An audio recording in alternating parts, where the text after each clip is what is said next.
Afternoon, everybody. I would like to call to order this Permanent Value Utilities and Services Committee for Thursday, March 14th. And in honor of the Lee-Wah-Tula, I'd like to acknowledge that this meeting is being held on the traditional and unceded territory of the Lee-Wah Nation.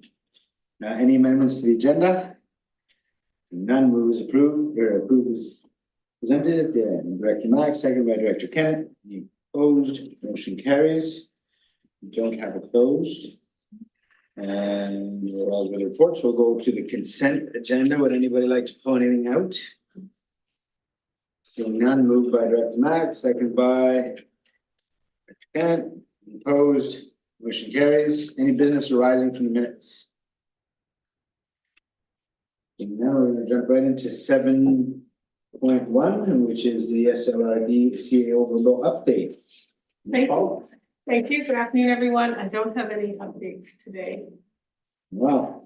7.2 VOP CO verbal update. Ms. Tracy. Thank you. I just wanted to update on my conversation with Dave Dendoff over the cardlock lot. If you note now, it is for sale. So this is it to go a different direction with that. It is for sale now? Did he give you an asking price? No. We had just talked about the potential of some of the things that you presented regarding the conversation that you had back with his dad a long time ago. Yeah. Okay. I really think that we need to firm that up somehow, because we're gonna lose our spot for that visitor center, right? And if we can't retain that spot, then I think this is an ideal spot, but we just have to do some negotiations with him. I guess maybe at this time too, the two lots that Doug LeBlanc owns behind the Children's Center, did we ever approach him on, because in my mind, for the future, it would be really nice to acquire those two lots. And maybe we could get grants, it seems like there's elections coming provincially and federally, and maybe they're more than willing to, hopefully buy some votes for themselves. But if we could get those two lots, that would make that a huge area for the future, right? I'd agree. It definitely has some potential. I would caution though with the new housing legislation that if anything is zoned for housing, it would be very difficult at this juncture, given the new directive from the province to downzone something. Yeah. Question is it zoned now for that, or with the community center there and the children's center and then right behind, and then the park across, the skateboard park and so on, and the bike park? Yeah, I believe those lots behind the daycare are residential. Yeah. Yeah, I'm not entirely sure what zoning. Yeah, I'm pretty sure you are, but maybe there's a way of A variance or something. well, maybe building some residential on the far northern border of that, and then retaining more of it for open space. And I just think we need to pursue this stuff. If nothing else, have conversations, right? And I think those properties are like $2-3 million a piece. oh yeah, for sure. I mean, you can. Where I'm not from right now, but Well, like I just said, maybe we can get some federal provincial grant money, especially for recreation, community, recreation, stuff like that. And with elections coming and the way they're handing out money here, there and everywhere, who knows? well, back to the info booth. The CEO did what was asked of her to check it out, and it's for sale. Yeah. We weren't considering as part of this research buying it, so if there's further direction that you'd like to give to actually find out the purchase price and bring it back, then you can give that direction, but she didn't go there because that wasn't. the Okay, direction. well, I would like to, I think we made a motion though previously at a previous meeing To talk to Mr. Dendoff to see if they would be willing. and to talk to Mr. Lillooet. Right now I'm focused on Mr. Dendoff's property or. Yeah, no, I'm just saying, I So, and then- believe that was a motion in a past meeting, Mike, yeah. Right. Okay, so let's Let's just, let's just see what the prices they're asking. And then we can motion go- that staff find out Yeah. the asking price of that property. Yeah, And, then we can go from there and figure out, okay, moved by Director Mack, second by Director Kennedy, discussion. Yeah, I was just gonna say it can be, both regional staff and village staff can collaborate on that maybe, so it's not all. Yeah, I mean, at this point, I think we're just asking to get a price on it, so. I can easily. Yeah, that's. Okay. Prices on both, yeah. Yeah, and can I ask, did you find out how many acres the Demdoff property is? No, I did not. Okay. That would be interesting to find out how much land is there and if something, you just. there's not much What the there. options are. Yeah, it's a No. pretty small slice. It might be, Which might make it actually affordable, because it's Yeah. not a big portion. it's a funny I didn't shape. know you just listed it. We can Google it, I guess. Okay, so, actually, I'll call the question, any opposed? Motion carries, so we'll bring that back for discussion at a future meeting. Anything else? Just one additional item. I just wanted to commend the team over at the PDCC for their update to the code of conduct. Over the last month and a half, they've done some significant work to make sure that the code of conduct is visible for the enjoyment of everyone within the facility. And so Caitlin Judson was one of the leads on that project, and just thought this was a great opportunity to make you aware of this type of work happening at the PDCC, so. Awesome.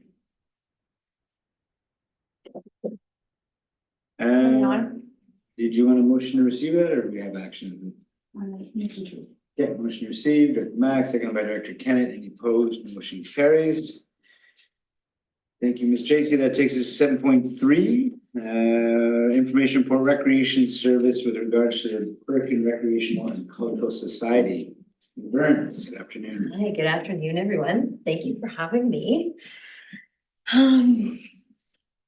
So as the committee may recall, at our previous meeting, Berkeley Recreation and Cultural Society arrived with their letter, which is Appendix A in this report. So this report is about acknowledging the relationship that Recreation has enforced with Berkeley BRCS for operations out at Gates Lake.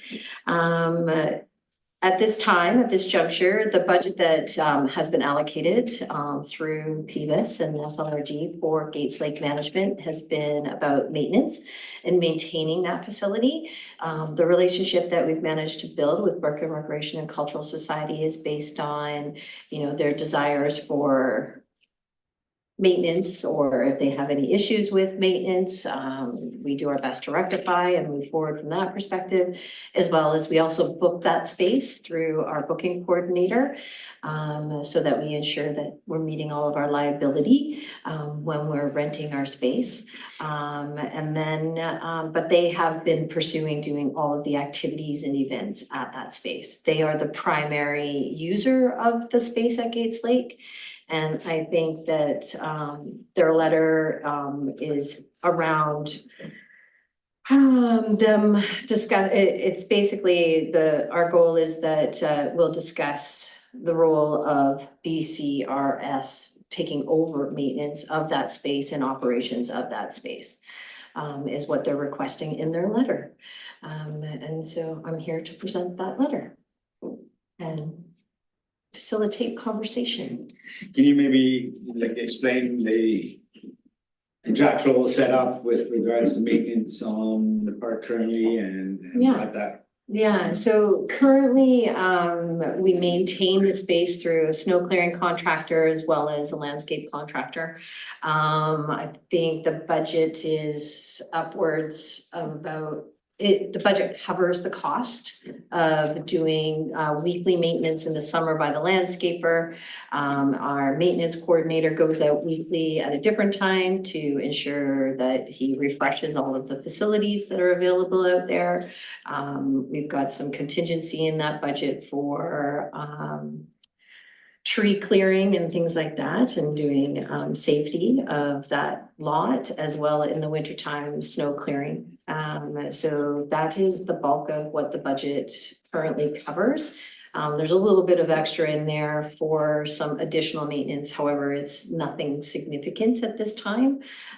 So we do our best to maintain it to the best of our capabilities. I think we'll start heading out there at the beginning of May. Actually, probably sooner based on the weather we're anticipating, to just check garbages and refresh open washrooms and refresh on a weekly basis. And we have other staff that pop in who live up that way occasionally, so we're getting it a couple of times a week, and the landscaper also refreshes it a couple times a week now. So the need for some of that maintenance has increased since pre-COVID because of the use out there. We're getting a lot more visitors to that space because it's out of the way. So people are doing the drive and going up and using that space, which is fabulous. And I think Berken Recreation and Cultural Society they do the events out there. They have the Easter event, and then they've been doing markets on Saturdays, and they have the occasional other special event.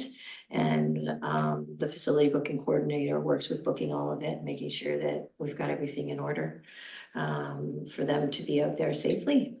That's kind of where we're at. You know, handing over, when I say municipal, regional assets, or municipal assets, you know, government assets to community groups to run and manage is often challenging because of liabilities, because of a number of items. So I'm wondering two things. I'm wondering if any staff could speak to that a little bit.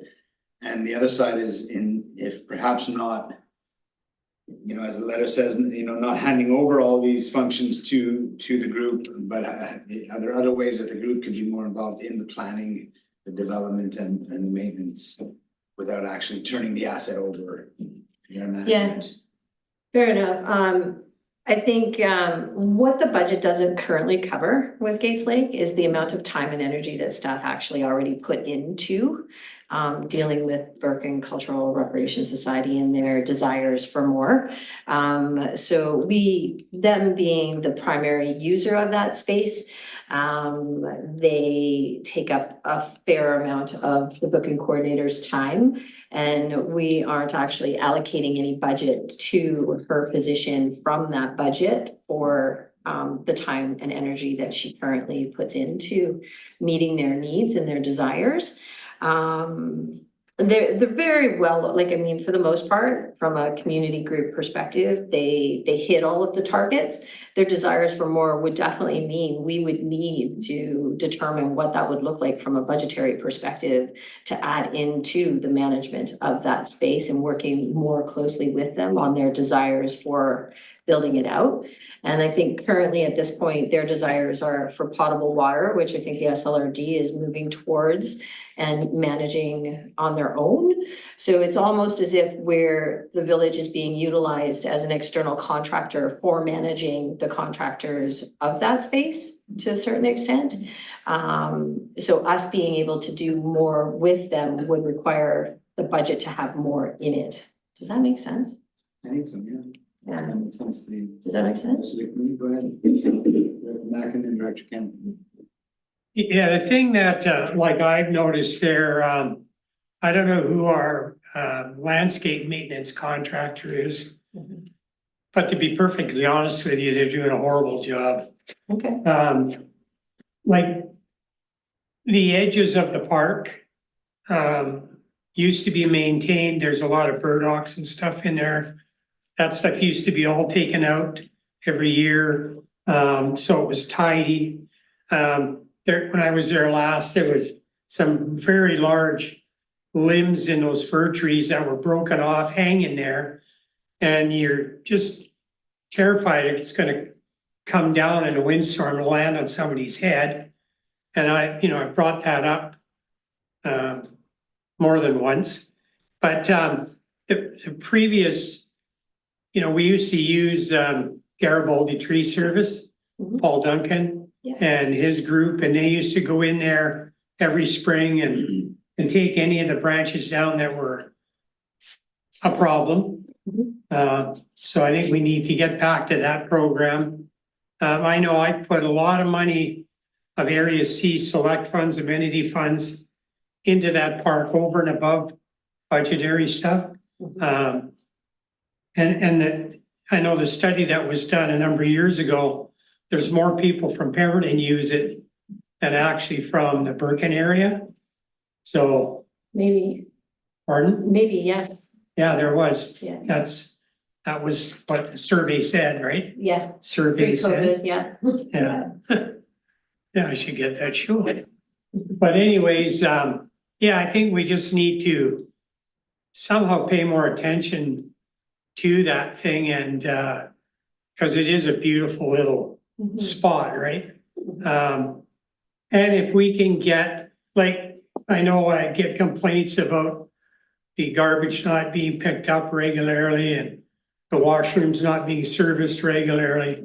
And then local people go and do that. So if we can somehow work out an arrangement with them to take on, say, just the garbage and the washrooms, and just keeping an eye on everything and passing that information on to yourself or whoever, Mhm. so that it is tidy and nice, right? Mhm. Yeah, I mean, I went out there at one day and there was a bunch of branches that had come off one of those big fir trees and they'd been dragged over and piled on the fire pit. And they'd been there grass is growing this tall through them and over them. So somebody had just put them there and maybe it was a local person that was just trying to tidy up or whatever, but fortunately they didn't light a fire. Anyways, yeah, I think we just need to see how we can make it better. Anyway, Well, maybe there can be, a contractor from the Birken area to manage the park. Instead of someone from the village who's being taken away from a job here to run out there and do sort of a job and then have to get back to a job here, right? So maybe a contractor out there, and I know that there is a company called Cloudbreaker, and they're big, huge tree taker downers, and they're a very major company, actually. And they work all over the province, and they live right in Birken. So that's Dwight Coggins, who is a partner in Cloudbreaker, so. He might be able to help out, being that he's a member of the community, doing some of the major work and stuff. But I have no problem in the Birken recreation people, I think, need to have a stake. It's they're in their jurisdiction, and they need to be stakeholders. so I guess maybe just to put it back to you, I totally get the group's desire to be involved, and seeing as how the primary user, it sounds like they, require a fair bit of time through the process, staff time.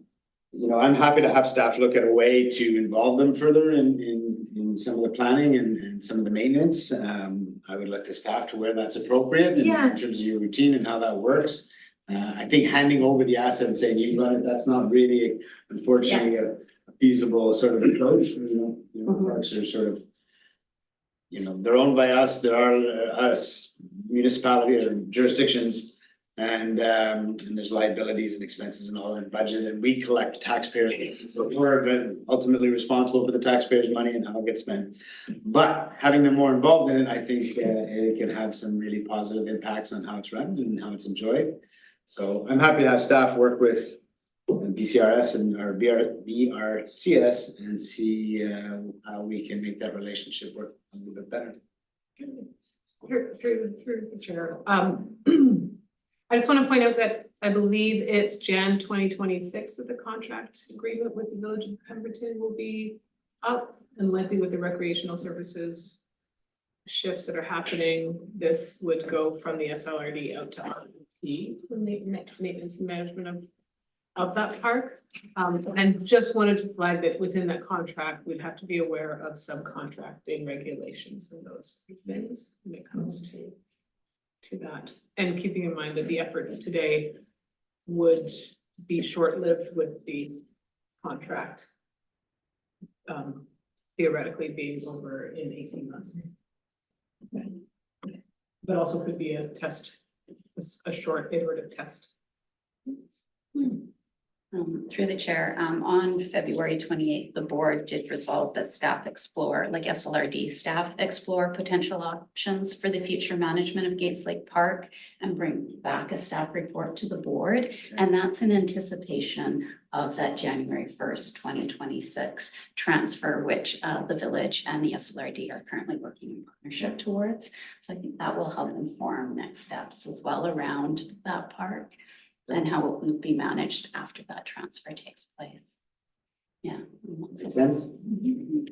We're happy to work on that for sure. All right, well, we don't need to put a new resolution on the table. As long as that's clear for our friends and partners out there that makes sense, then Thanks. Oh, thank you. Thank you. thanks, Patty. Okay, then we can leave that there. We don't need a motion. I guess a motion to receive, please. Yeah, Director Max, seconded by Director Kennett. Any opposed? Motion carries.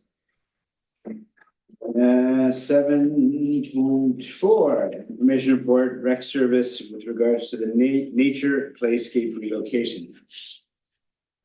That's me again. It is you again. I'm not sure what new you want to bring to us. I think that what I am bringing in this report is that what I did after our last meeting on November 30th was bring your resolution to the Village of Pemberton Council.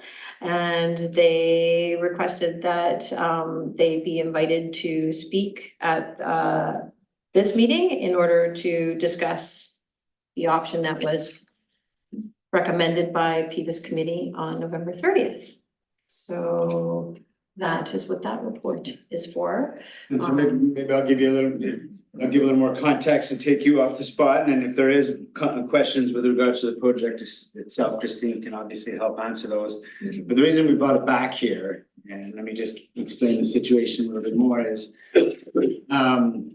this has sort of been an interesting place to be in with regards to PVUS and the village. I've been on PVUS for a while. I've never been stuck in this sort of position before where the decision at the council table with regards to the playscape has not been unanimous from the beginning. There's been difference in opinions all along the way. And one of the and we've had our conversations here, and I've been going back and forth between the two tables trying to explain. So, I'll speak for myself. I think it's been a little bit challenging to represent like that on this issue. So on our last council meeting, I'll tell you what the decision was made, one of the decisions that was made, but at our last council meeting, I expressed this to the rest of the council, and I said, it would be helpful for all of us if members of council could maybe attend this meeting, and that way they can join in the conversation. You guys can hear from them instead of me paraphrasing their comments and representing. They can hear from you, and maybe we could finally put a final decision on this project. Unfortunately, due to their schedules, people can show up. But that was sort of why I made the invitation for people to come here today, so we could speak as a group, because it's an interesting situation. We're coming to different decisions at both tables.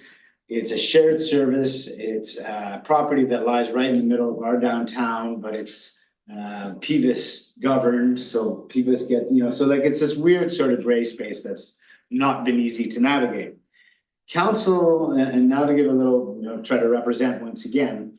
And I'm gonna keep my own opinions and thoughts to the side for the moment. I just want to explain why we're having this conversation today when we had it already. One of the reasons is at our council meeting, it was felt that the conversation we had there didn't happen here. So we wanted to have the opportunity to bring one more sort of option back here that we didn't quite look at in our last PVUS meeting. A good chunk of council and the vote from council and the majority has been to look to at this point, up till now, has been to look for other options where to put the playscape. There's been a feeling for different reasons about not wanting to put it on the Pemberton District Community Center lawn. One of the main reasons is it's one of our only large green gathering spaces and people didn't want to see it getting eaten up. Some people wanted to, amongst council, wanted to see it used for not just kids, so it's not just one big play park, but that it's, set up so there's quiet spaces for all ages, accessible to all demographics. I'd say, and I'll look to Director Ramsden to fill in what I'm missing on this representation, but those are two of the big driving forces, was to preserve that space for gathering and for all demographics to use, and therefore to explore other options where to put it. The other option that council would like to see at this point is to put it in storage or keep it in storage essentially, and look to see if it can be put up at the Dendoff Field site. When we start, on our next step as we continue like on the baseball diamond and finishing the groundwork, do we put it out there for families to use out on that site? It's a shared property again through PVUS, so it still fits within all that construct.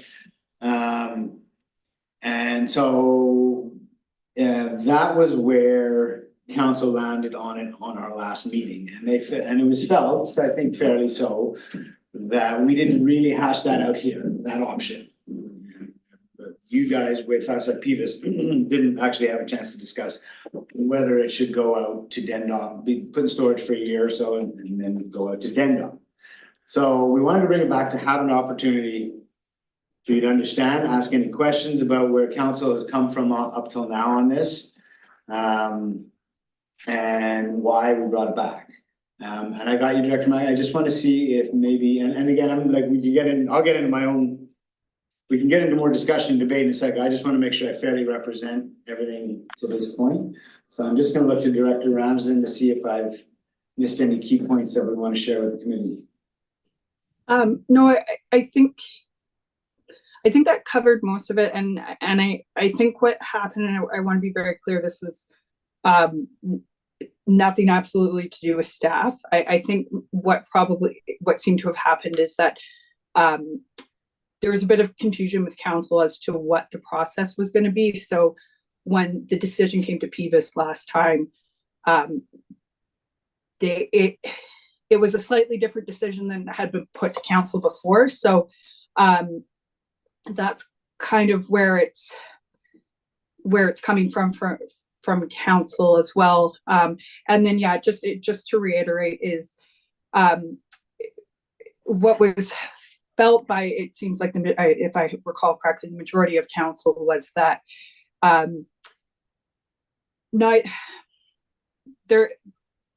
that putting it in the community center for a variety of reasons, including maintaining our green space, making sure that it is a very inclusive space, not just geared towards kids, was quite important. And then, and correct me if I'm wrong, Director Richmond, but I believe also there was an idea that potentially something like Dendoff Park, down the road, there may be room to put that in there and without it taking away from that communal green space.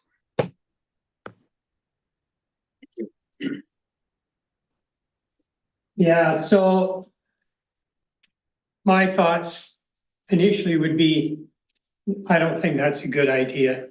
It's too far away from the center of the community. You've got your water park there. So you got families there, kids there. If the play park was there, then that's an amenity to go with that for the kids that are there. The daycare's there, the kids are there. I think that's the location you want to have it. You know, and I've said to you, every time I hear the word Great Lawn or Great Hall, I go, who the hell ever came up with those names? I've got a bigger lawn at home than we have at the Great Hall. So what does that mean? It's a green space. And you know, it should be managed to its advantage, but it shouldn't be just stopped and say, okay, that's our great lawn and it can only be used for open space, blah, blah, blah. I think that that new playscape can be fit in there and become a great amenity there.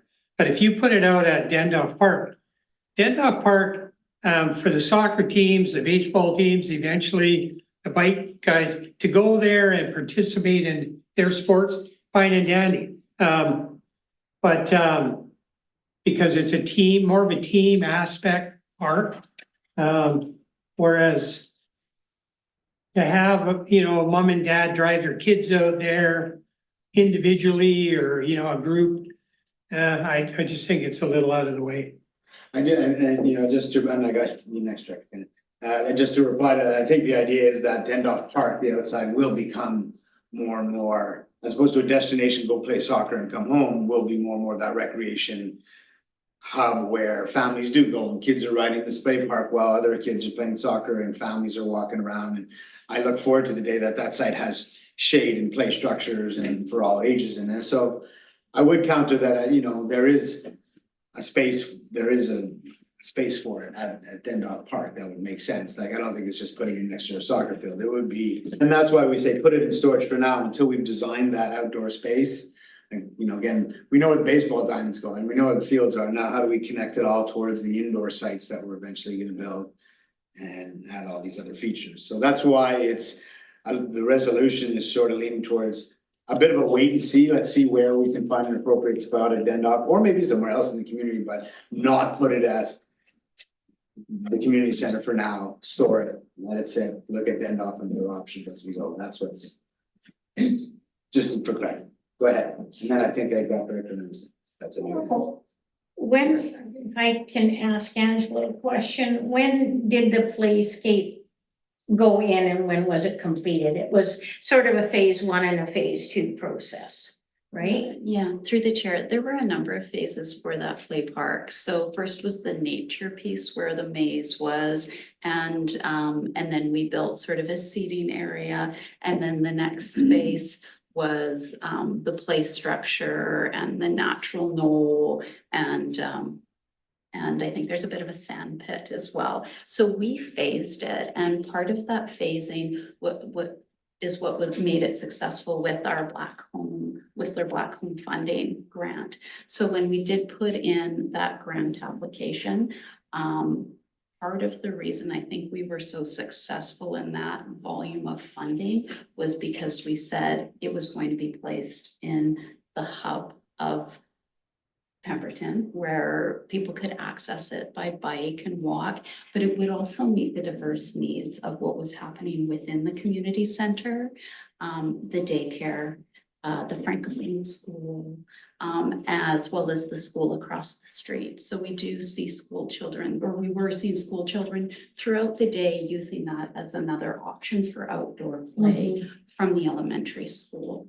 And some private daycares as well. Yeah, and private daycares as well, because it's a very walkable and accessible location. So when we did write the grant, we did put a lot of that language in the grant application around it being located within the hub of the village of Pemberton. And I think that that was part of the reason why it was really successful, because it was accessible.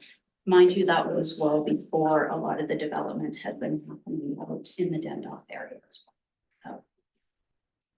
So. Well, maybe there can be some kind of a compromise where we don't have to have it quite as big a footprint. but it can still be a fun area for kids to run around, the lovely grasses and the flora and fauna and the nature play part of it. You know, and it may not have to take such a big footprint. My question is, if we put it on hold, then that's an amenity this community has had at the community center. And who knows when it would be appropriate to get it out there to gemmed off at some future time, right? And if we're also exploring the idea of maybe trying to get some major grants for property acquisition, you know, then that leaves a whole world of options out there. You know, you never know, there could be some major funding out there if there, you know, if staff explores that, right? So I'm not in favor of putting that on hold, and I thought we had agreed where we were gonna put it, and maybe we can compromise on the footprint of it. So let me take that and direct that as a question towards staff.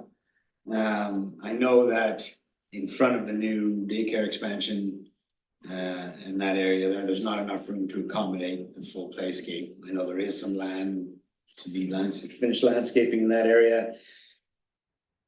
And I know this thing was designed with a bit of a pattern and a move through and all that, but is there the ability to pull it apart a little bit and perhaps put some of it back in front of the daycare and not on the Great Lawn side of things? So that wasn't, I tried to make that clear, but I didn't do a very good job. What let me just ask if Can we what I'm break it into a hearing. couple pieces? Yes, if that's what you're asking.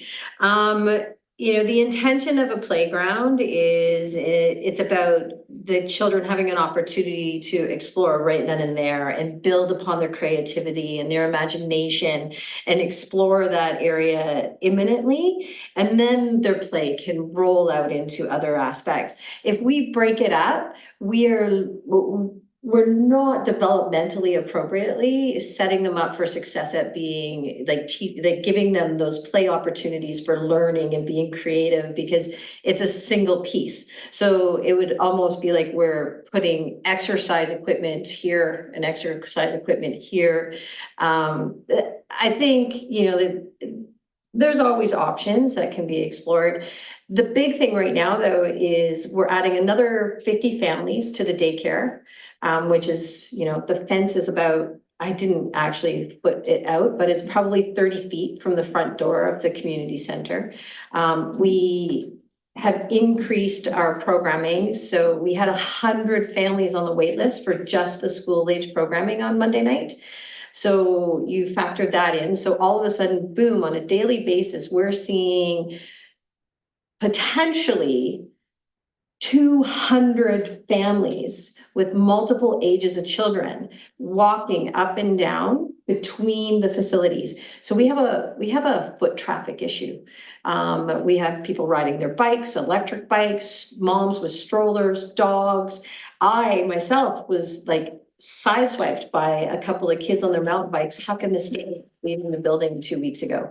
So the priority between us and the daycare right now is ensuring that we're creating a foot traffic pattern that is safe for all to use. So that eliminates putting any of the playground anywhere near the new daycare fence, because we really do need them to focus on creating a safe pathway to the daycare, because the access is between them, so they have to walk down to get to both buildings. Yeah, well, I thought it was going on the other side, though, the proposal that I thought was, Option two. Yeah, I was just yeah, taking your thoughts and trying to see if Yeah. there's anything to explore new there, but you're right, like the other two options that were explored Yeah. were what we call option one is down next to the parking lot, next to I forget what the name of that building is, where the Coffee Co and all that is, right? yeah. Option two is up sort of near the corner of the apartment building in the, what would that be? That'd be the Northeast corner. northeast corner Mhm. next to the apartment. That was option two for relocation. Yeah, and I thought we went with option one. But this table went with option one. Yeah.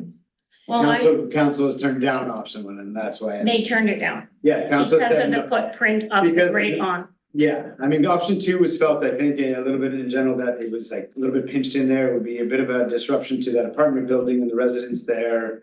And option one was, that's the one that was starting to eat up into the green lawn. Like that gathering, starting to eat up into that gathering space.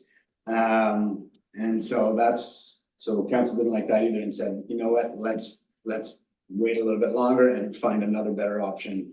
Either Dendorf Park or something else down the road, so. This table said option one, I've got Director Ramsden next to me. Yeah. Go ahead, Director Ramsden. So I just realized one of the other points that was brought up is I understand, you know, that one of the concerns around the council table was looking forward, and with all the new housing legislation that is coming out and the pressures that the village is experiencing, there is going to be a lot of, you know, if Pemberton, if there's going to be densification in Pemberton, it's going to be around the town center. And particularly with the cost of builds, et cetera, we're seeing, you know, realistically, people are going to be living in smaller spaces. They're not going to have their own yards, et cetera. So those contiguous green spaces will, you know, they might not be that valuable now, but 15 years down the road, there's going to be a lot of people who don't have backyards, who don't have any of that space. And the only space that's available in the middle of town for that space, one of the key areas is the Great Lawn. So I think that was one of the concerns.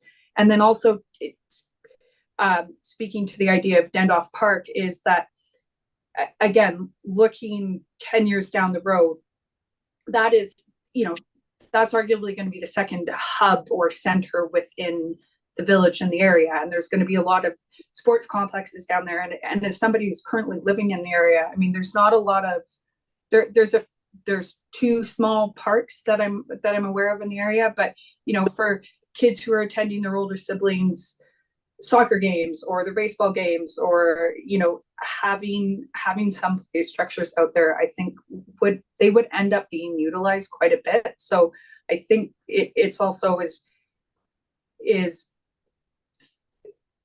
looking long term and thinking about the development of what the downtown core in Pemberton is going to look like, and realizing that those green spaces, the publicly accessible green spaces, are going to become more and more important. You. Just a question for Angela. You know, the initial playscapes or whatever that were put in there, you said Whistler Blackgold Foundation. There was also Area C selector amenity funds in both of those. And Rotary. Pardon me? And Rotary funds. Yeah, so now what's happening with that space then now? Say if all this stuff gets out to Denham, that space that we put that money into, what does it become? It's gotten eaten up by the new daycare, that's why it's gone. I didn't think it was over to the side, I thought it was more. It's eaten up into it that way, and as Christine just explained, which helped me put a picture in my mind, like there's that congestion in the front, so the fact that you've got all this new activity up to there. You know, that's why we moved it in the first place, was the development of the new childcare. Well, it seems to me that it's quite a fluid park, right? It was easy, you know, it wasn't like, it was a lot of work to, you know, the architectural and with the children in the play, and there was a lot of factors that went into it. I'm not mitigating the difficulty of the project, but it came down in a hurry, right? And I think it can go up again, like all of the plants and getting the people in, the landscape people, right, that did it. I mean, what I'm saying is it's not like we're taking and putting down a brick building. You know, it is a very fluid sort of park, right, with natural things. So if we put something up, why, if it's not working and we need something bigger and better at Dendorf Park 10 years from now, but we need something for the daycare kids and all of that right now. Yeah, I mean, honestly, on that one, it is an investment. There's land work to be done, especially option one down there on the slope of the hill. It's gonna have to be sort of leveled. There's gonna be trees planted to protect it from the parking lot, if it goes in there, the shade. So it's not just setting up a playground, it's a little bit more involved. than- No, I understand that, So I don't, Mike. I sat on the committee here and, saw it evolve. And. so I don't think it's very easy to just move in 10 years. We're changing. I don't think it's, I think we want to find its permanent home, Jen, and if we're not sure on it right now, then we can wait and put it in storage. But I don't think we want to build it with the intention of, if we don't like it there, we'll move it again in 10 years. I don't, personally, I don't think that's a good use of funds. My comment on that, Mike, is that, I just feel that we should we angst over the options and so on, and I think, option one is a good option and is the best option after much discussion. And I think we should move forward with. Okay, any last comments? Or questions? Okay, so. I'm We not sure. can take it back to the village, I guess, or Well, I'll whatever. take it back, we'll have this conversation, I mean, it's not, again, it's a weird situation, this committee makes the recommendation to the board, and the board ratifies it, and that's how the final decision gets made. So that's sort of the process, we'll take this conversation back, because this has been a bit of a difficult issue at our table, so I'm gonna have to take this back for further conversation, but in terms of the actual process, and that's where I'll come to you in a second, Heather, and I'm looking for what our last resolution at this table was, which I believe was to go ahead with option one. So unless somebody at this table wants to put a motion forward that sounds like, let's hit pause on that and put it in storage for now and look at Denda Park and or other options. If nobody wants to make that motion now, then the previous motion will stand. And I'm gonna go to the CAO for quick clarification, then I see Director Ramsden's hand. Just something that, as I understand it, this recommendation will go to the board of directors of the SLRD because it's that service. And if the conversation is continuing, I wanted to just flag that we would need to check in with the funders based on how it's been just described and how the grant application was and was granted, whether or not moving that to a different location would, maybe they'd be fine with it, but would it interfere with relations and grant applications in the future? So just saying the flag. We could ask that question. I know there is grants and other monies involved, which makes it more complicated. I mean, if that's the case, then we should ask that question a year and a half ago. And I think we did ask some of them. So. Through the chair, if I may, so the statute of limitations on a Whistle Blackcomb Foundation grant for any sort of change to the amenity is 5 years, or the contribution is 5 years. And so at the outset of this process, when option one was the initial consideration, Mayman was informed that there was going to be a move, and she had no objections to the change from the location that it was in to option one. But if it should go to a different location, then we'd probably be back at square one in terms of contacting. Well, maybe we should make that We're still contact. at For me, 5 years. I feel like we're in a position where we're moving it because of a very, very large need for daycare spaces, and that's how we got here. And I feel like the funders would probably understand that that's led to this place. But if we feel that that is a stumbling block before we go ahead and wring our hands any further, we should probably answer that question. Like, if the funders are like, no, we want our money back, well, that just changes conversation, right? So, yeah, if we feel that's an important next move, then we should initiate that next move. So I'll let that hang in the air for a second. I'll go to Director Ramsden and then Director Kennedy. Oh, well then, I mean, if we, and I apologize, I thought we had that piece of information. I mean, if we don't, then I feel like I was going to propose, or I was going to put the motion on the table that we consider putting it in storage, and putting the, just basically looking potentially at Dendorf Park down the road. But if we don't yet know whether or not that's even possible with respect to the funding, then I don't want to do that yet. I mean, we could make that motion contingent on funders' approval. Okay. So we don't want to bring that back. Oh, okay, then, I then, think we can, I think we can, I shouldn't say. I'm looking on staff. Through the chair, perhaps Ms. Belsham can confirm the date that was solidified, because we may be outside of that 5-year timeline at the moment. We'll defer to Christine, because I actually don't.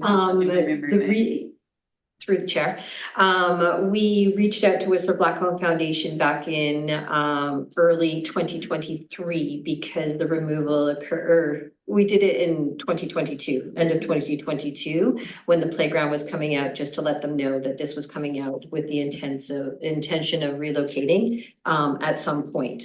And they were fine with that, and that was the 5-year mark. So we are currently now outside of that 5-year limitation that they put on. Okay, so I think your motion would be clear to go. okay, then, yeah, then that's, I would like to move the motion that that the playscape be put in storage, not location 1, and yeah. We look at other locations down the road. Okay, moved by Director Ramsden. I'll second it for discussion. So you've heard the motion, it's to put it in storage and look at Dendolph Park and or other options down the road. She's excuse me, Sure. she's rescinding that motion. No, she's making that we haven't, I think there would have to be a follow-up where we rescind the previous motion to go for option 1. If this motion passes, Yeah. to Angela for help on this one, this motion passes, I'm assuming we'll have to go back and rescind the previous PVUS motion to go with option 1. Director Ramsden's motion to put it into storage, consider Dendolph, so the motion is leave it in storage, consider Dendolph Park as its next location and any other locations that might come up. Is that fair, Director Ramsden? That's the motion? Yes. Second, if we do that, do we have to therefore rescind the previous PVUS? Through the chair. No, we don't, because the previous motion was basically to go back to Village of Pemberton Okay. Council and inform of PVUS's option 1 suggestion. Okay. So there wasn't a really firm resolution around where PVUS recommends to the Oh, board okay, where it was to be. okay, that So, makes it easier yeah, then. yeah, so So- we don't have to rescind. So the motion from Director Ramsden is to leave it in storage, look at Dendolph Park and perhaps any other options. I seconded it. Any discussion? I'm not in favor, so I don't know what goes on next. Well, I'm gonna call a vote in a second. So I'll call a vote, so Yeah. you vote accordingly. So one question I have. Yeah. So if we're worried about Whistler Blackcomb's contribution, what about the regional district's contribution from Area C amenity funds? Because those funds were put to have the playscape in conjunction with Whistler Blackcomb in the location it was in. So, and here we go again, right? Because I don't agree with putting it in storage and So is that- you were, Can I just get clear? Let's just see if we can get an answer to your first question. okay, Is there anybody that can help with that? Through the chair, yeah, I'll speak to that, because the assets at Dendolph Park are also within the recreation service. It is an interesting question, and would be more so for the committee to have conversation around, but it's all within the recreation service. So it's still staying, like if the asset does move out there, it's still within the service, so I don't think that would be an issue. It would be different if Dendolph Park was outside of the recreation service and was simply with the Village of Pemberton. Then I think that would be of concern. Yeah. Go ahead, your second thought. so initially you said that you've had many conversations with your council about the location. And it's not a unanimous, there's some different opinions on council. So maybe your job is to go back to council and good luck on this one. But sell them on the fact that the 2 PVUS members from the regional district side would like to go with our option that we had, option 1. And you've got to get, I guess, 1 or 2 people on your council to side with that. and let's get this thing done. So here's the thing, I mean, that's sort of what I'm getting from both sides, right? So you gotta go back there and talk to them and say, hey, this is why council, and it's right in the middle of our downtown, and I think Director Ramsden made some good points about densification and the need for green space as we get more and more populated. So that's the problem, is I'm going back and forth, and you notice sitting here today, I haven't offered one of my own personal opinions.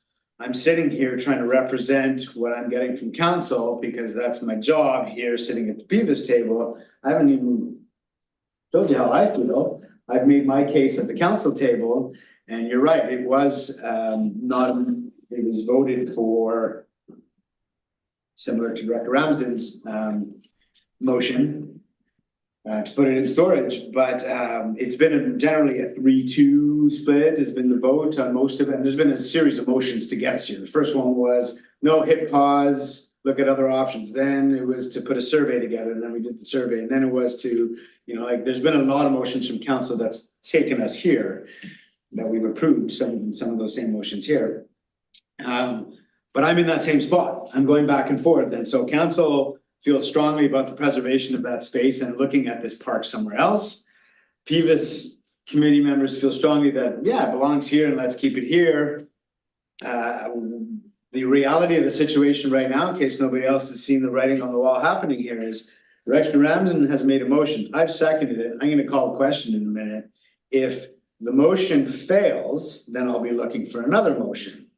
If, I'm just playing with scenarios here, if somebody else makes a motion to go with option 2 or option 1, let's say, and then it's another 2-2 vote, that resolution fails, somebody tell me where that lands us. Because that's what the writing on the Well, wall we've is. already passed option 1. No, we haven't. That's the Director Belson cleared that up for us. Through the chair, if you'd like, I'll read the resolution just to make sure that everybody's still on the same page around that. So this was November 30th. Christine Burns brought her report forward, and the resolution was that PVUS committee received the Pemberton and District Recreation Services report for information on the Nature Play Park Playscape structure relocation and recommend to Village of Pemberton Council option 1, southeast corner of the Great Lawn, at the community center for relocation of the structure. So as I'm interpreting it, it was to bring it back to council. That's been followed So, up. yeah. So that was the resolution, that motion has been completed. At this point, again, in a minute, I'm gonna call the question on Director Ramsden. If that passes, then it passes. If it fails, then I'll look for, somebody's gonna test another motion. We'll see, maybe I'm wrong, maybe that one won't fail, but it's gotta be, we're gonna have to test another motion, and that could lead us to a very gray area, grayer area than we came in on, or not. So yeah, that's just, yeah. So, any thoughts or questions before I call the question on the motion on the floor? Seeing none, I will call the question. The motion is that the PlayStation remain in storage for consideration to relocation at Dundalk Park or some other location on the shared service. Call the question, any opposed? I'll vote for it, so that makes a 2-2 split, so that motion dies. And now I will look to the table for any other motions that somebody would like to propose. Okay, I'll make the motion that we go with option 1, as discussed previously, and you can go back and convince your council that's where it needs to go. Do I have a seconder? I'll second that, barring, The convincing part? Russell, you're very, Okay, so seconded, any discussion on the motion? Go ahead. I just want to add one more thing to the discussion. Maybe there can be some compromise in the footprint. That we could have a playscape there and maybe not be so invasive on the Great Lawn.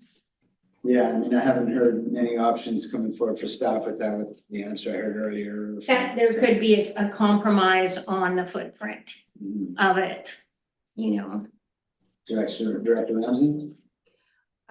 If I recall correctly, I think that was one of the things that was looked at in previous discussion around the table, and staff did, if I recall correctly, Mrs. Burns, there was a little bit of reconfiguration to cut the footprint down, but the feeling was that it was not significant enough to address the main concerns from the remaining council members.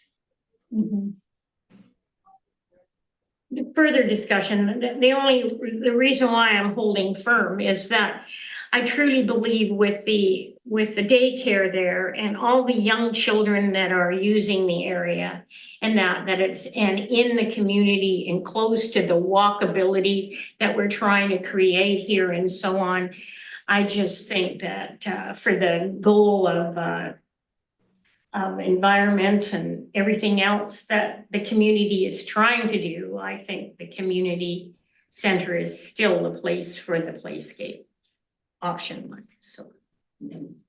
Director Ramsden? Yeah, and then I apologize if I'm just repeating myself, but I just for the purposes of this vote, I have to say is for me, you know, the comments or the considerations with respect to densification and the need of public green spaces, I do have to say I don't support the idea of putting in option one. And if this motion dies, does anybody want to tell me what happens next? Through the chair, it goes to the SRD. Really? We may want to take a recess on that, just so that I can Sure, look apologies. into that a little Yeah. bit further. But I don't think it automatically does. However, it could be an option if there continues to be a stalemate at this table where there is a decision for it to, like, there could be a motion for the decision just to go directly to the board without a recommendation from PVUS because it keeps coming into a stalemate.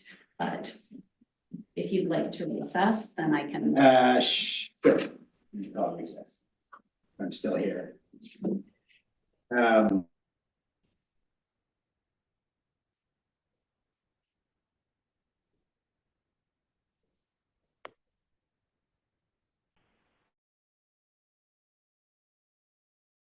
If we're not holding up. Yeah, so we're gonna recess that, or we're gonna defer that vote. After we've got some more information from staff. So yeah, Okay, on the agenda.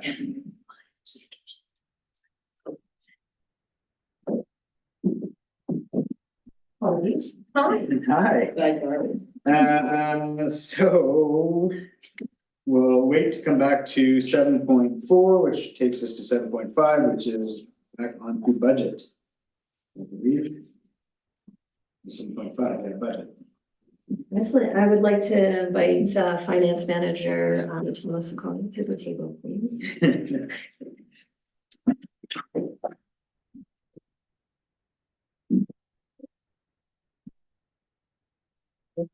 Thanks for joining.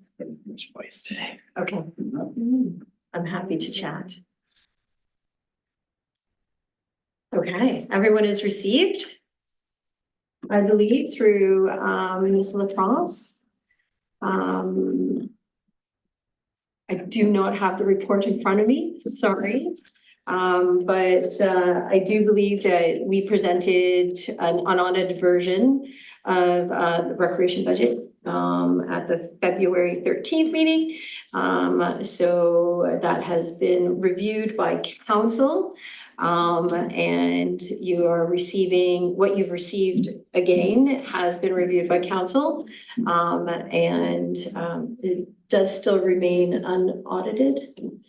Thomas will correct my language. Yeah, that's right. We're still completing our 2023 year end, and there may be adjustments that impact the surplus. We've presented it in 5 different cost centers or service areas. She participated and coordinated with SLRD's requested presentation a couple of years ago. I would comment, however, in light of some new information, my understanding of the library hours increasing and the potential to increase the service hours through the summer, there might be a little bit of pressure around the labor hours, which I believe could be accommodated through if favorable revenue. We did present conservative figures with the ever increasing demand for programming. And then additionally, I would just highlight that from what I understand in the last few minutes, in the discussion of potential relocation, we haven't included any provisions for what might be a material expense for the AAA relocation. I don't mean to influence any decisions, but I just don't know what would flag that's not included in the 5-year planner budget either.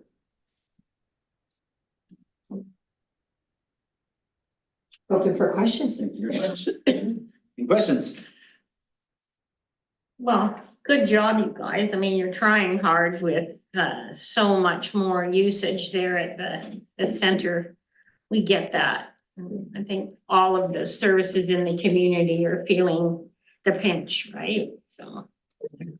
If they had more space, they would run more programs. Yes, that's the thing.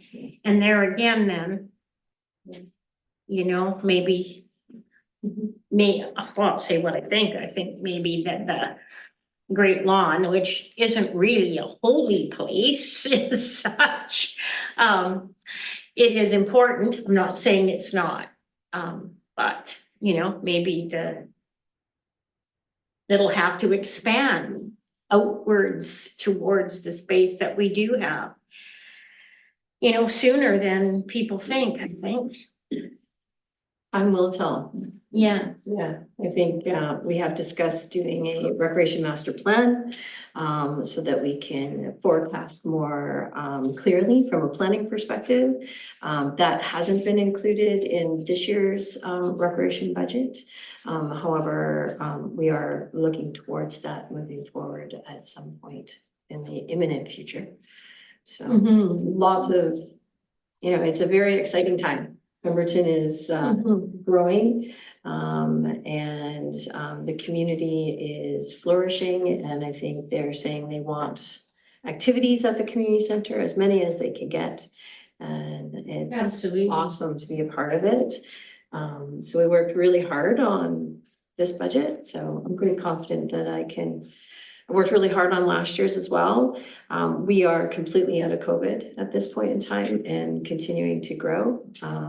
So I think we're in good shape to see growth.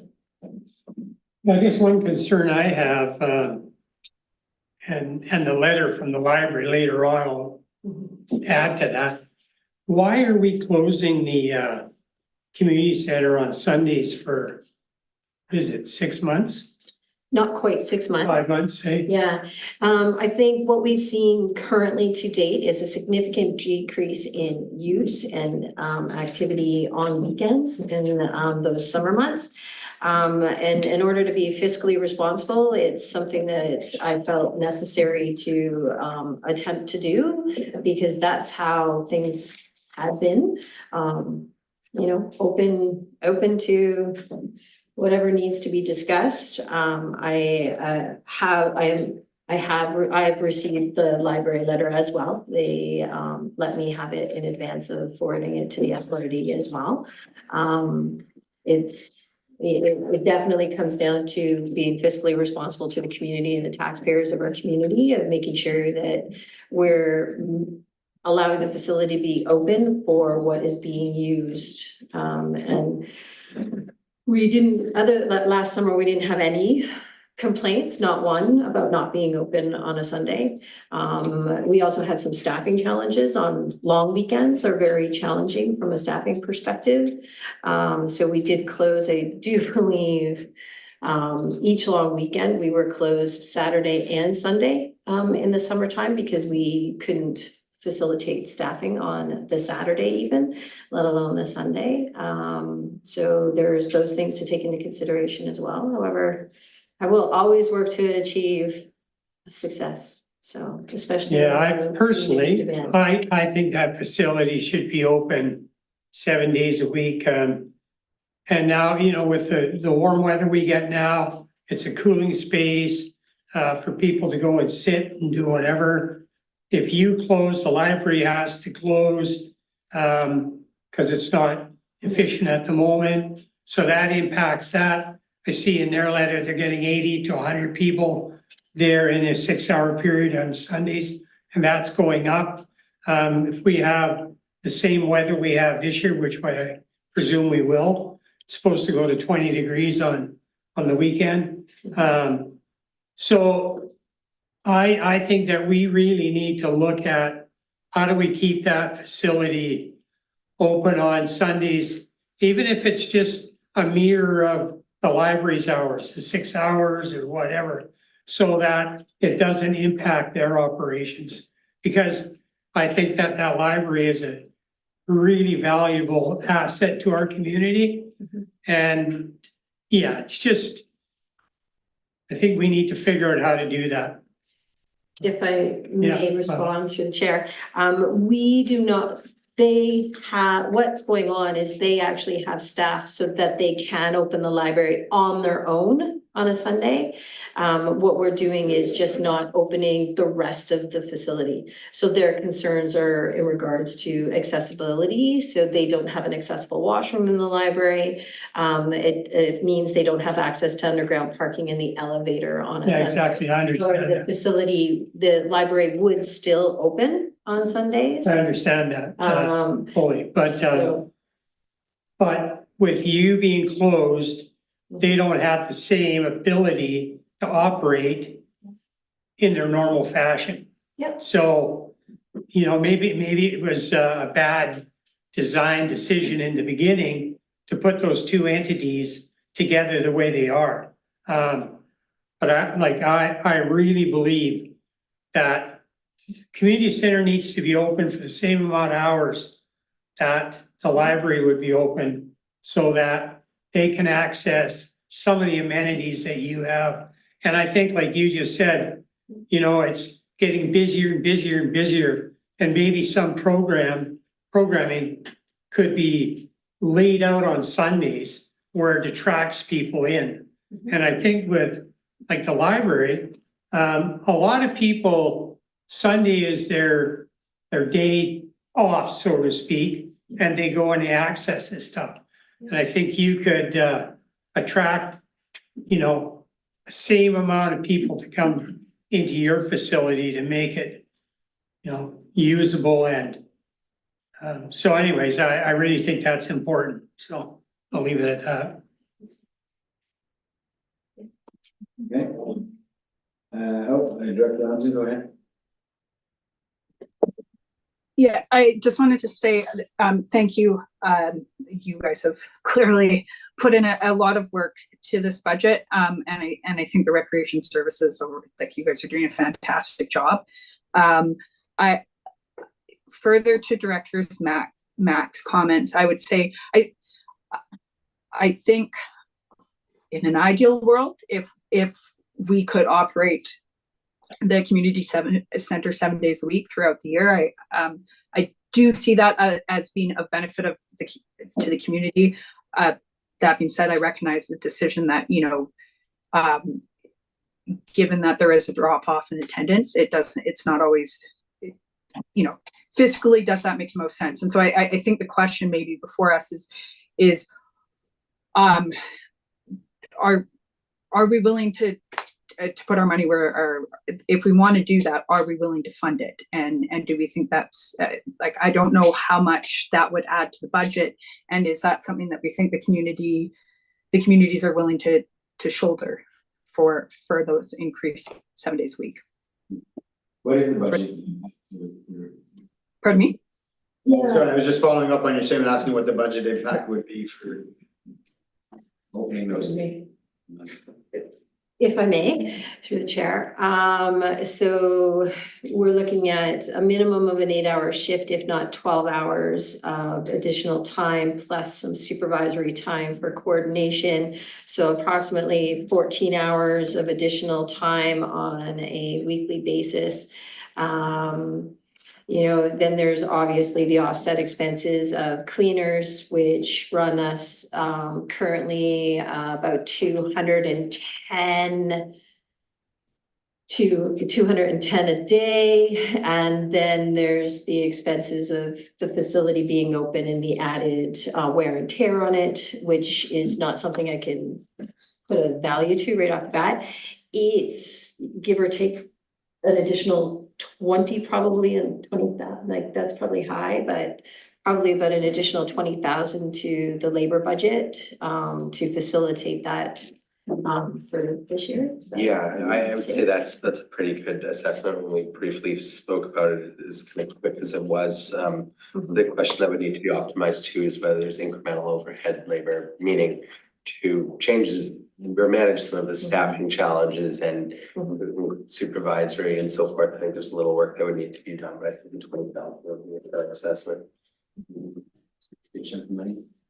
Yeah, if the library is only open 6 hours, is there a minimum requirement with the unions and so on, or what? Can somebody just shadow the same hours and? If I may, yes. Yeah. It would be a minimum of a 7-hour shift in that you don't just walk in, open the doors, you gotta walk in, facilitate. And so we start staff about half an hour before we actually open so that they can Turn the lights on and all the rest of it. turn the lights on, do everything else. So their hour, and they do the same as well. So their hours might be 10 to 4 on a Sunday. So what we had done is this winter anyway, how we opened on Sundays, we were opening at 9 to 4 so that the hours are almost completely married, with our staff starting a little bit earlier and then finishing at around the same time as the library staff to close, so that we could ensure it made it easier from a staffing perspective to have a 8-hour shift. So someone can commit giving up a Sunday if they're giving up a full day. So that's what we received from a staffing feedback perspective. People want to make sure that they're getting a full day's work.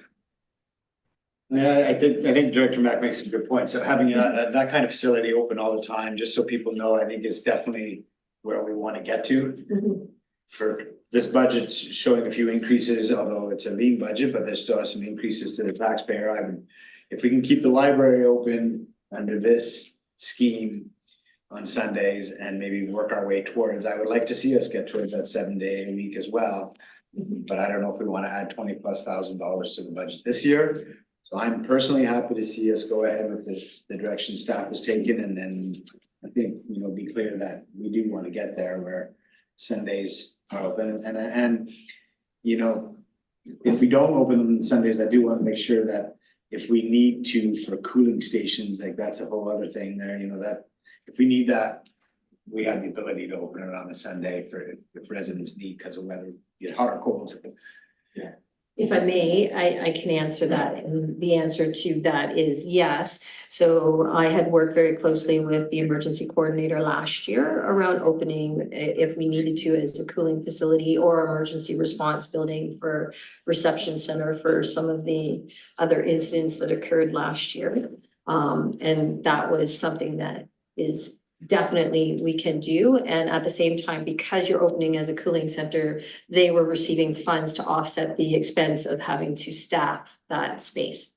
Right, so there was that wash almost. So we didn't get to the point where it was required on a day when we weren't already open.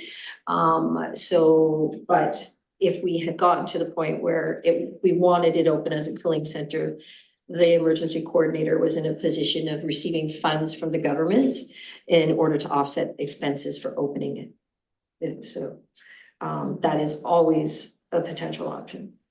So. If I may, I just think it's important if we can try really hard to get the funding to try and keep it open the day and marry the hours with the library. I think it's important in a lot of ways because there's a lot of young people in this community that really are not well housed yet. hopefully we'll get there.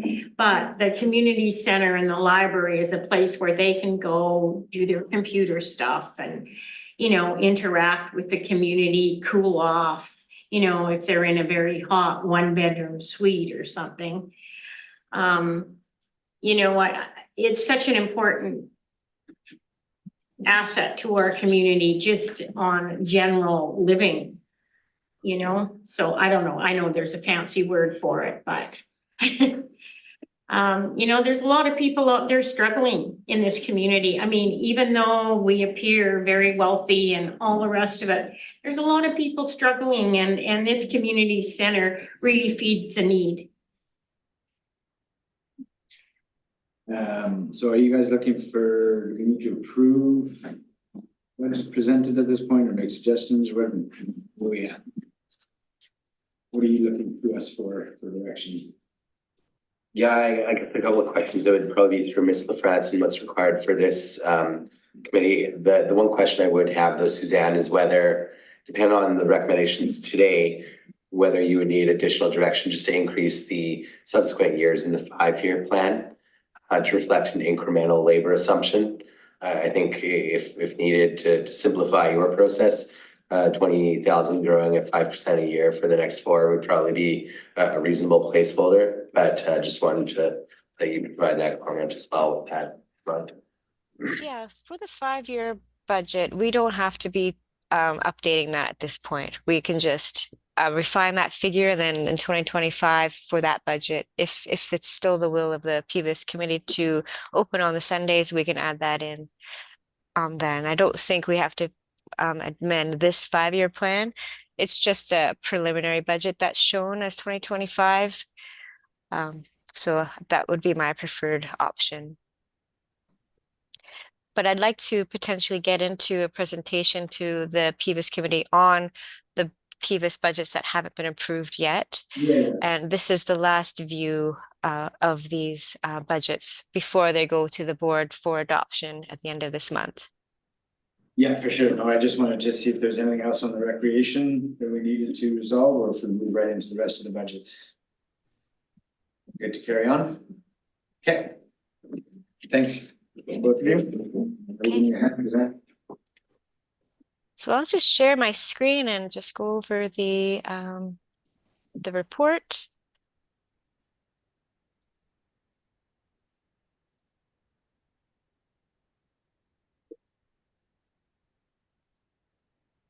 And I'm going to stop my video because my internet is really terrible at this time. So I'm just gonna, there you go.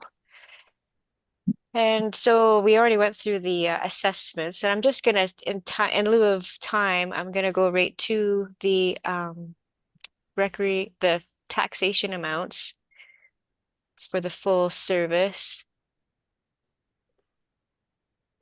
Just gotta get rid of this thing. And so really at this point, we've gone through these budgets. There's not a lot of changes. What's changed has been highlighted in these reports, and it is mainly the just refining of the forecast for 2023 and then the carry forward. And then also we refined the permanent fire rescue service budget, the 1702. The fire committee met and this was presented to the fire committee for the fire rescue service. It is an 8.2% increase. It is above and beyond the contracted increase, which would have been 3.2 for the committee's review. But this again was through the fire committee, separate committee to this PVUS committee. And we already approved the search and rescue, the permanent refuse, small minor increase due to changes. I mean, over last month increase, but it is a 12% increase, 12.5% increase over the 2023 requisition. And this was due to unexpected contracting costs through GFL and the servicing at the new transfer station that went way above budget by $90,000+. And there's also savings in other expense overages throughout that 2023 year, but that was the biggest change, the biggest unexpected expense. And then we have the permanent recreation services that we went through. There has been some additions to the cost for 2024, leaving the full consolidated permanent and district recreation cost to be 11.9% increase over 2023. And then the dollar values are just right beside here. So that equates to $173,897. So it is quite a bit of money there. The biggest dollar value increase. And then we have the permanent arts and service granting functions, and then the Pemberton Economic Development Service granting functions that we increased slightly based on the assessment increases for these areas. So these are now at the new maximum for this year. 6,000 was increased for cost center 2108, and 4,000 was increased for cost center 2109. And we've already gone through the museum and the library requests.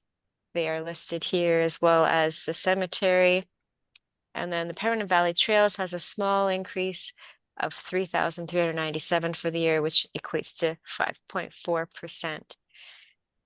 Is there anything that the PVUS committee wants me to drill into, any services that they want to review the costs or revenues for, or any other questions at the PVUS committee level there?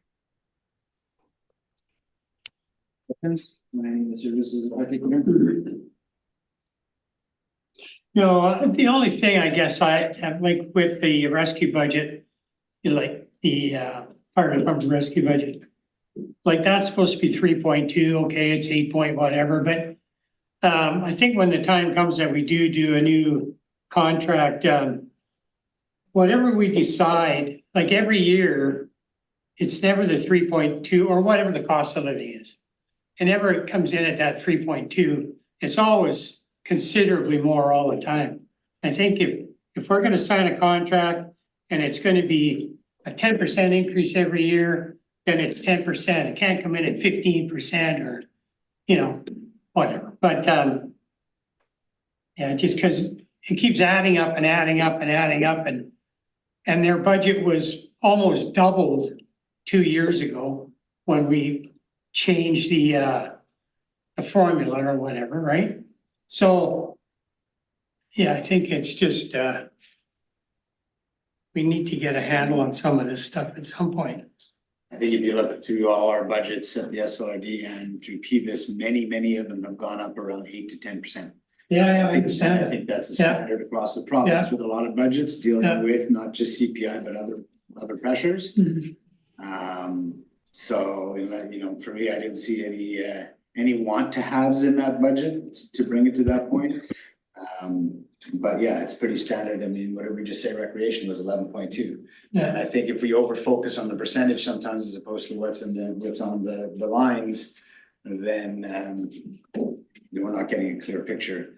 And I think setting a standard amount for every year makes it tough because, as you know, equipment ages out at different times, and you know, some years there's more pressures or you add staff or whatever it is. But I look forward to writing a new agreement that's easier to navigate as well. That'll be good for everybody. So any questions? Oh yeah, go ahead, sorry. I just have a question on the Pemberton refuse numbers. Is that number increased because of the buying out the loader digger thing that they needed, or whatever it was? They needed some equipment out there, a big machine? My understanding it's more about our subcontract with GFL, but I'll let Suzanne take that.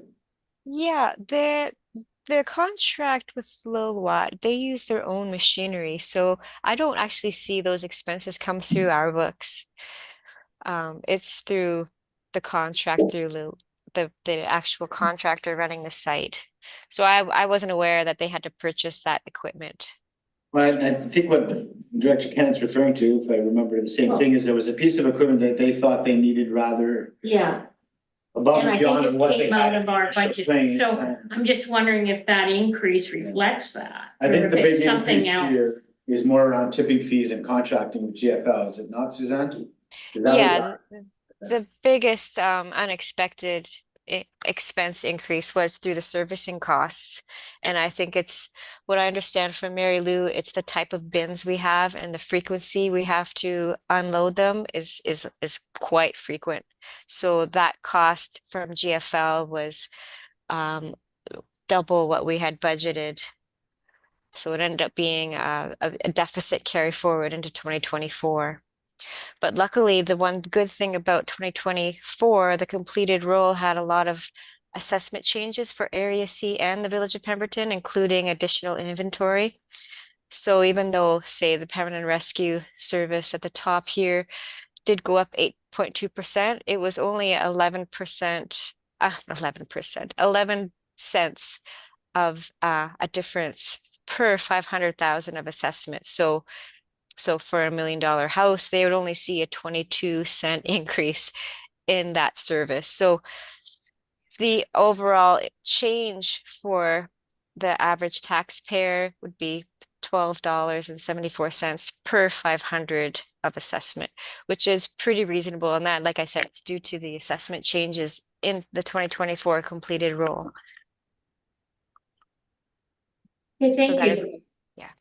Yeah, that's good. Thanks, Susan. Yeah, if there's no more general questions, I'm going to take us through each service and we can either approve each budget or ask for changes on each one individually. So starting with 1702. So that, yeah, I'll just go to the list so we can get the ones. So yeah, oops.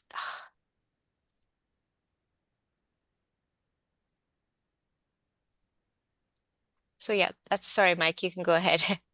1702 is the Permanent Fire Rescue Service. Are there any more questions on this, or would somebody like to move or approve the agenda, the budget as presented? Moved by Director Mack, seconded by Director Kennett. Any opposed? Motion carries. Takes us to 1900, which is the Pemberton Refuse Grounds. Any further questions on that? I'll move that. Moved by Director Mack, seconded by Director Kennett. Any opposed? Motion carries. And we're on 2106, which is the Pemberton District Community Recreation Complex. Any further questions? Or moved by Director Mack, seconded by Director Kennett. Any opposed? Motion carries. 2106B, that's the Pemberton Meadows Fields. Would somebody like to move that budget? Yeah. Director Mack, seconded by Director Kennett. Any opposed? Motion carries. 2106C, that's the Pemberton District Youth and Senior Center. Any questions, or would somebody like to move that budget? Moved by Director Mack, second by Director Kennett. Any opposed? Motion carries. Gates Lake Community Park. Moved by Director Mack, second by Director Kennett. Any opposed? Motion carries. Next up is 2106F, that's the Pemberton Soccer Fields and Dendoff Park. Any questions on that budget? Move is presented, Director Mack, second, and Director Kenneth, go ahead, sure. Sorry, the question I just have with the new building that I saw rendering, that it's going out at Dendoff Park. Does this budget, is that, when is that like 2 years down the road? So the building will get built this year, but what's also a really good question about that is as we've added stuff to that ground, staff is trying to sort of estimate some of the maintenance and upkeep costs. Right, and I was just wondering if that's gonna increase, whether we should have some budgetary leeway there. 100%, and the more we add there, the more we're gonna have to do that to make sure that we maintain and have replacement value. And I think staff could maybe speak to more clearly that they've taken a stab at it, but until we really understand, have the building operating for a year or two, then we'll be able to level out those numbers, but. Yeah, I can comment a little bit. We reflected, Director Kennett, a few of the assumptions for the increased operating costs of that building. We do have a partial FTE, so a portion of the salaried staff assigned to the Dendoff Park asset and reflected in the budget. Okay. And much like we've seen assets that come on, like understanding GFL expenses and increased maintenance expenses to take out the garbage and to manage turn down of the building and so forth. There will be a bit of learning, and again, the construction uncertainty also presents a bit of a challenge in assessing, but we assume that it would be in service towards the end of the summer. So we would expect in future we'll see a little bit of an increase, but I think that those assumptions are reflected in that budget. If my only concern is as long as we're not scrambling for something, you know, during the process, right? If we're in front of it now, you know? Yeah, no, the short answer is yes, they have attempted to identify those costs and Yeah. throw them in the budget. They're basically saying we might be off a little because we don't have this building yet. And the level up, but yeah, it's a great point and it has been looked at with staff to make sure the budget's safe. Thanks. Are you just practicing your soothing father's tone? Is that what that is? You just- That's right. It's like exactly a week from now. Radio vote.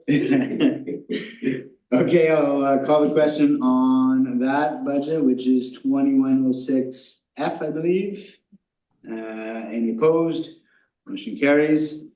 2108 is the Arts, Culture and Recreation Grants Fund, moved by Director Mack, second by Director Kennett. Any opposed? Motion carries. 2109, Pemberton District Economic Development Grants Fund, moved by Director Mack, second by Director Kennett. Any opposed? Motion carries. Now on 2202, which is the museum. This one has shown a significant increase. We said we'd come back, so on to this one. So any comments or conversation on this budget? Okay, we've gone with their ask though. Right? No, we didn't. We didn't. We didn't. In the end? We heard their ask and we, in the last meeting, we said we wouldn't approve this budget yet until we'd seen all our budgets. Okay. Because it was a Oh, right. significant Okay, it increase. wasn't, yeah. But we didn't say. So did whether we or not come up with a number then, or? We have to, that's what we're Okay, doing now. this is what we're doing now. Exactly, Okay, thanks, yeah. Mike. Yeah.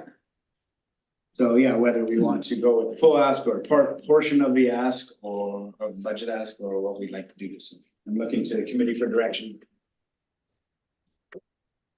And the full ask is, You wanna bring that one? Oh, she's got it already. Library. No, can you bring up Or the museum. museum, Suzanne? 228. So yeah, I think you're seeing my screen. It's 218,135. And that's $27,893 over the 2023 amount that we sent them, although this was their ask last year as well. 218,135 was their ask last year. So it's an increase of almost $28,000 from last year, which represents about 14.7%. Increase from last year. I'll move that number. Okay. Seconder. Okay. I'll second it. Okay, any discussion on that? If I may make a comment, Go Director. ahead, I can't see it, go ahead. I was just gonna say, I think, you know, it is a significant increase when we look at the percentages and the overall number. But looking at, if I read this correctly, for $1 million home, it equates to about $3 extra in property tax. And I think, you know, they seem to have done, with the increase we provided last year, they've really expanded their services, and I think it's for $3 per $1 million household. I think it's well worth it. Okay, anything else? Other question, anyone opposed? Motion carries.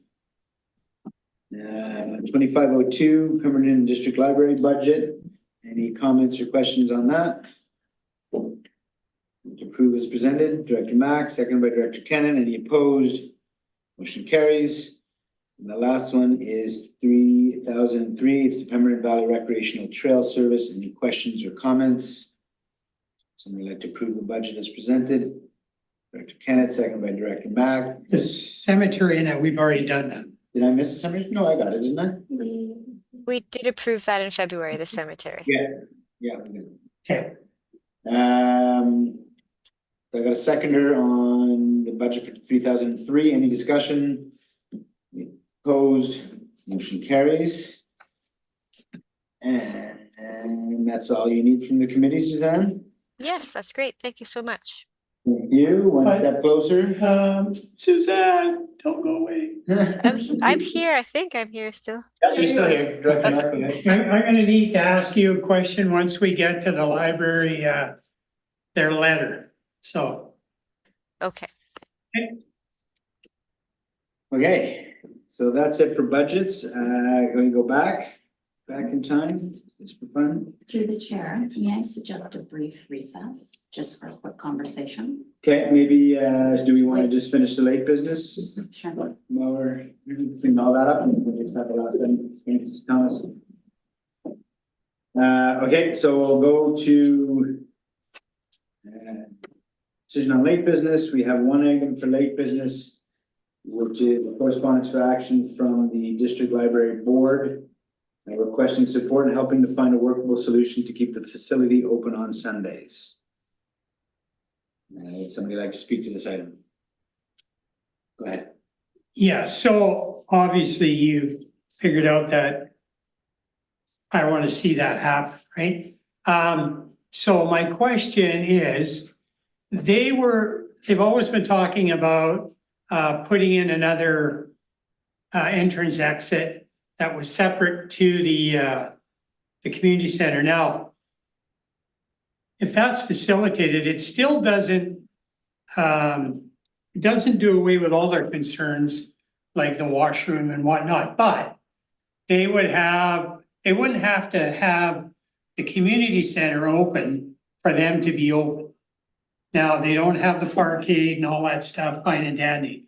But because my question is, we talked about this on more than one occasion about getting that other entrance exit installed with a ramp and all the stuff that we need to make it right. Where are we with that? If I may, through the chair. Just stay there. So where we are at with the accessible ramp, we had the landscaping design done. I've just received 3 quotes for the structural engineering designs. So my goal is to pull the trigger on signing a contract for that work to start this afternoon before I leave. And then we're hopeful that once we have those in place, we will need to get some contracting support. And we're hoping to see the ramp built this year. That's the So once the ramp is built, they do and have their own door. yeah, and that's Yeah. that's all meets code and everything. Mhm. Okay. Yeah. So Yeah. that, that only leaves, in terms of the accessibility issues identified here, that only leaves the washroom. It leaves the washroom, and then I guess, realistically, from a parking perspective, parkade access and elevator access would still be attached to the facility being open. But the accessible ramp directly on that side makes it, significantly more accessible, so that people could drop right at that, like as they turn the corner there, they could drop. Yeah. And then people have the accessible access. And there's a budget already in place to do all this work? We have the library secured 75,000 from Whistler Blackcomb Foundation. And there's another 75,000 from the Canada grant that she received in 2021. And then there is budget allocated in the recreation budget for accessibility as well. So we do believe that with I think it's about $220,000 that we have set aside, that will cover the expense. We're hopeful. So it did when we did the initial numbers last year, so. And Christine, is the washroom just too small to make accessible, or can it be? Currently it's too small. So, Can we do anything with that? we haven't as of yet, not to say that it's not on our radar. Well, so my question to Suzanne. Are you there? I'm here. Okay, so could I use community works funds for augmenting this project? For the infrastructure costs, yes, I believe so. It could fall under the recreation category and it is infrastructure, so building additions and that would be covered for sure, but just not any staff time or overhead or rentals wouldn't be covered. So it sounds like the ramp and all that's already funded, so you're talking about the washroom, is that right? Yeah, the washroom, and I want to speed this process up, right? So I want to make sure that there's enough money available to do the ramp and all that stuff. And investigate how the washroom can be Incorporated. enlarged or whatever, right? Made, So let's turn that into a motion then. So Yeah. direction to have staff look Just a at, second. I got you, Jen. Just move. Direction to have staff look at the cost and feasibility of making the bathroom, the washroom accessible. And any other accessibility items necessary for the library to become accessible, self-sufficient on Sundays. Again, it sounds like unless there's any gaps on the accessibility on the ramp and all that, Christine, that sounds like that's all covered, right?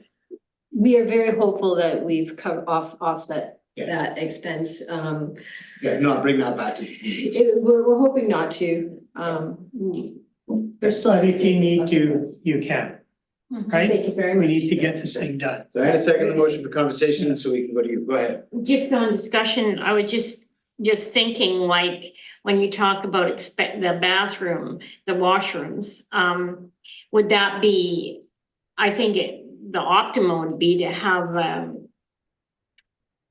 a good accessible washroom in the library, That's what we're which, talking about. yeah, you're talking about it in the library. Because right now, our Not recreation in the center- community center, no. expanding that or putting in a That's doorway or something, or, No, exactly, because we have the ones in the community center are accessible Mhm. for all, yes, to all. yeah, The one in the library itself, and that's why it's kind of it's small, very iffy, yeah. so that's what staff's gonna look at to Is see. to be able to, and if they have the room to do it, that's the thing, isn't it? Yeah, They're pretty squished in there, but That's what the there motion might takes. be a configuration. That's all I was just questioning, that's all. Thanks.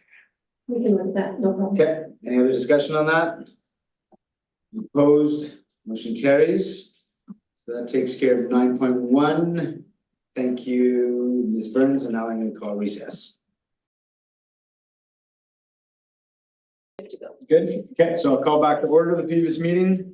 And we're going back to 7.4, which is the playscape relocation.